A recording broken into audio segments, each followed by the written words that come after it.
po, good morning. Salamat po sa Panginoon. Ngayong umaga tayo po muling magkakasama para po magbulay at mag-aral po ng salita ng Panginoon. Una po sa lahat, nagpapasalamat po ako sa mga patuloy po na nanonood at patuloy po na nakikinig ng amin pong 15 minutes devotion. Isang malaking kagalakan at katuwaan po sa amin bilang mga mangaral ang malaman po na kayo po ay lagi nakasubaybay sa amin pong 15 minutes devotion. At this morning po, muli po ay samahan niyo po ako sa atin pong pag-aaralan at nawa po kayo po ay pagpalain po ng salita po ng Panginoon. This morning po ang ating topic ay hiniram ko lamang po sa isa sa akin pong mga dinidisipulo mula po sa Faithful Nights. Ito po ay kanyang devotion. Sabi ko sa kanya, akin pong gagawa ng video. Bagamat ito po ay naituro ko na rin po sa Sunday School, naituro ko na rin po ito sa akin pong mga Bible study, pero ulitin ko din po para po tayo po ay mapaalalahanan po ng salita ng Panginoon. Kaya po this morning, ang ating pong topic ay basic, pero I believe na kailangan din po natin sa panahon na katulad po nito. So kung kayo po ay meron pong mga Biblia dyan sa inyong mga tahanan, ay maaari lamang po inyo pong buksan at inyo po kong samahan sa pagbubulay-bulay po natin ng salita ng Panginoon. Matthew chapter 19 verse number 26. Matthew chapter 19 verse number 26. Akin pong babasahin ang banal na kasulatan. Inyo pong sundan sa inyong mga Biblia dyan po sa inyong mga tahanan. Matthew chapter 19 verse number 26. Sabi ng Bible, "But Jesus beheld them and said unto them." So meron po dito ang context ay meron pong isang taong o isang binatang mayaman na nagtanong po sa Panginoon kung paano daw po siya magkaroon ng buhay na walang hanggan. So ang response ng Panginoon sa Kristo ay ibenta niya ang kanyang mga ari-arian, ipamigay sa mga mahihirap at sumunod sa Panginoon. Subalit ang mayamang ito ay nalungkot nung kanya pong nalaman ang paraan na sinabi ng Panginoon sa Kristo sa kanya para magkaroon siya ng buhay na walang hanggan. At ang mga alagad din po ay nagtanong at nagtaka sa sagot ng Panginoon. At sabi nila, paano kaya o kung sino kaya ang pwedeng maligtas kung ito ang tanging paraan ng kaligtasan. Pero hindi po nila alaman ang ibig sabihin ng Panginoon during that time. Kaya po sabi ng Panginoon sa Kristo sa verse 26, "But Jesus beheld them and said unto them, With men this is impossible, but with God all things are possible." Sa tao ito ay imposible, pero sa Diyos ang lahat ng bagay ay posible. Sabi din po ng Luke chapter 1 verse 37, "For with God nothing shall be impossible." Kaya po this morning ang title ng ating pong pag-uusapan ay ang pamagat po niya, "Everything is possible with God." Everything is possible with God. Tayo po ay saglit na manalangin. Mapagpalang Diyos, samahan niyo po kami this morning sa aming pong pag-aaral. Ikaw po ang may taas at malawalhati. Ikaw po ang magbibigay ng karunungan at kaalaman sa iyong lingkod na gagamitin. Pagpalain niyo rin po ang bawat isa ang mga tagapakinig. At nawa po, Panginoon, ikaw po ang magbukas ng puso at isipan upang kanila pong maunawaan ang iyong mga salita, Panginoon Diyos. Lord God, salamat po muli sa araw na ito. Purihin ka, O God. Ito po ang aking dalangin sa pangalan po ng Panginoong Jesus. Amen at amen. For with God, nothing shall be impossible. Everything is possible with God. So sa tao, maaari pong may mga bagay na napaka-imposible, pero sa Diyos, lahat ng bagay ay posible. So meron pong tatlong bagay na nais kong ibahagi sa inyo, mga katangian ng Diyos, kung bakit po nasabi ng Panginoon na sa tao imposible, pero sa Diyos ay posible. Tatlong katangian or the three attributes of God na I believe alam na po ng marami at marahil po ito po ay kabisado natin. Pero nais ko pong atin pa rin pong pag-aralan this morning. Tatlong dahilan kung bakit po masasabi natin that everything is possible with God. So unang bagay na nais ko pong makita ang ating pag-aralan ay number 1, everything is possible with God because God is omnipotent. God is omnipotent. So yung word na omnipotent ay dalawang salita po yan. Yung omni, ang ibig sabihin po niyan is all, din yung potent, ang ibig sabihin po niyan is power. So, ibig sabihin, God is all powerful. God is omnipotent. So, alam natin na ang Diyos ay makapangyarihan sa lahat. Kahit po dun sa creation, Nung nilikha ng Diyos ang sanlibutan, sabi ng Bible, Genesis 1:1, in the beginning, God created the heaven and the earth. Nung nilikha po niya ang sanlibutan, lagi lang po niyang sinabi, let there be, and it was so. So, sa salita lamang po ng Panginoon ay nagkakaroon na po ng nilikha. Ganon po kamakapangyarihan ang ating Panginoon. Sabi niya, let there be light, and there was light. So, ang Panginoong Diyos ay napakamakapangyarihan. So, ang tao na kailangan pa po ng mga materials para makasangkapan para po makagawa ng isang bagay. Pero ang Diyos, hindi na po niya kailangan. Isang salita niya lamang ay nagkakaroon na po ng tinatawag na himala o nagkakaroon na po ng mga nilikha. So ang Diyos ay makapangyarihan sa lahat. Binanggit po ito ni Job sa kanyang mga sulat doon po sa Job chapter 42 verse number 2. Ganito po niya ni-recognize ang pagiging omnipotent ng Diyos. Sabi po niya, I know that you can do all things and that no plan of yours can be thrown. So sabi ni Job, despite sa lahat ng kanyang mga naranasan sa buhay, all of his sufferings ay napakatindi. Alam natin ang nangyari kay Job. Nawalan po siya ng hanap buhay, namatay po ang kanyang mga mahal sa buhay, nagkaroon po siya ng karamdaman, tinakwil po siya ng kanyang kaibigan, tinakwil po siya ng kanyang asawa, marahil na kanyang mga anak na din.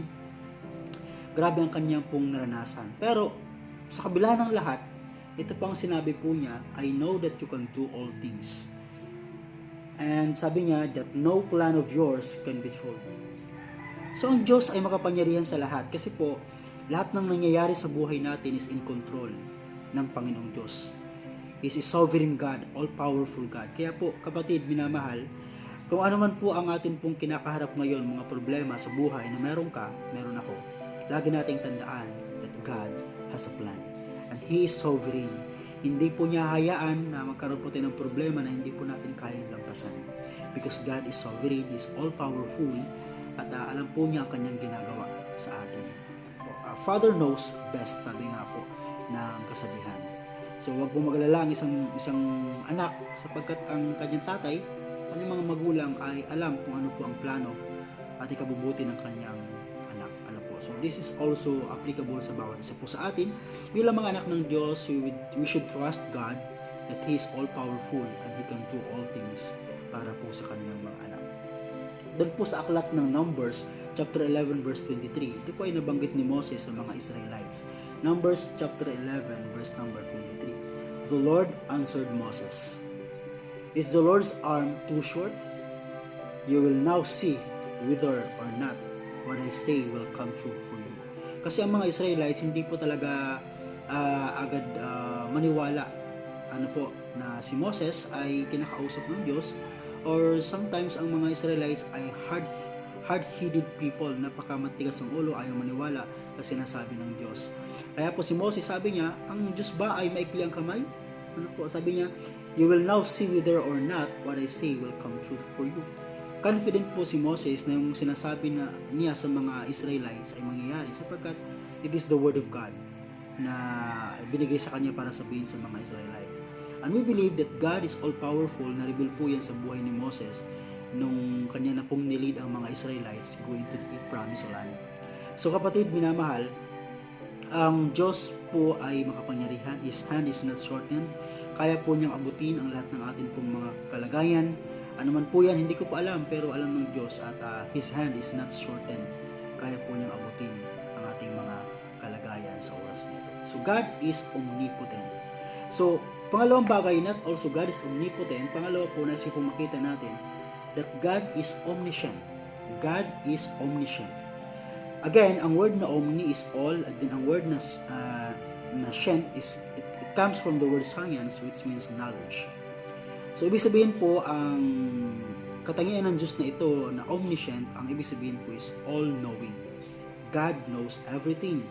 So muli po, sa Diyos, all things are possible, for with God nothing shall be impossible, because God is omniscient, all-knowing. He knows everything.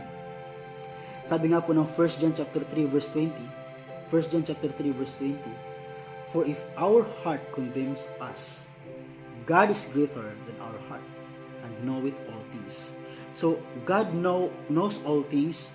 Yung laman ng puso natin, ay alam ng Diyos. He knows all things. So, kung ano man po ang nilalaman ng puso natin ngayon, kapatid, minamahal, nasi pong sabihin kahit hindi po natin banggitin sa sinumang tao, or kahit hindi po natin sabihin sa Diyos, He knows our hearts. Because He is greater than our heart. Because He knows all things. God is omniscient. Maniwala po tayo, God is omniscient. Doon po sa Matthew chapter 10, verse number 29, sabi ng Bible, "Are not those sparrows sold for a farthing? And one of them shall not fall on the ground without your Father." So sa madaling salita, kahit po ang mga ibon sa parang, ang Diyos po ay alam niya ang kalagayan po nila. At sabi nga po, wala ni isang ibon ang mahuhulog sa lupa na hindi po alaman ng Diyos. God knows sa panahon na ikaw po'y bumabagsak. Alam ng Diyos, kapatid, minamahal, alam ng Diyos ang kalagayan natin. Kaya don't worry, bumagsak ka man, huwag kang mag-alala. Alam ng Diyos ang iyong kalagayan. Because He knows all things. Problema mo ngayon, ano man yung hindi natin masabi sa ating kapwa, sa ating mga magulang, sa ating kapwa mananampalataya. Hindi man po natin masabi yan, pero alam ng Diyos kung ano po ang nilalaman ng ating puso. He knows all things. Meron po isang verse sa Bible, Matthew chapter 10, verse number 30, sabi niya, "But the very hairs of your head are all numbers." Grabe, ang bilang ng ating mga buhok sa ating mga ulo ay number ng Panginoon, or ibig sabihin po bilang ng Panginoon. Ganun katindi ang Diyos. Even the very small details of our life, God knows it. Kumbaga, alam ng Diyos ang napakaliit na detalye ng buhay natin. He knows all things. Kaya po, I believe with all my heart, everything na kailangan natin, God knows. Everything na hinihingi natin sa Panginoon, even po hindi natin binabanggit, He knows that. Kapatid, minamahal, this morning, alam ng Diyos ang lahat. Huwag ka mag-alala. Huwag tayong mangamba at matakot sa kung anong mangyayari bukas, sapagkat God knows everything. And He is in control. God is omniscient. So, hindi lang po yun, God is omnipotent, God is omniscient. Pangatlong bagay po na gusto ko pong makita natin, at this is also one of His attributes, God is omnipresent. For with God all things are possible. For with God all things are possible. So, lahat ng bagay posible sa Diyos. Why? Because He is omnipresent. What does it mean that God is omnipresent? So, ang ibig sabihin naman po nito is God is all present. Knowing that God is all present, He is everywhere.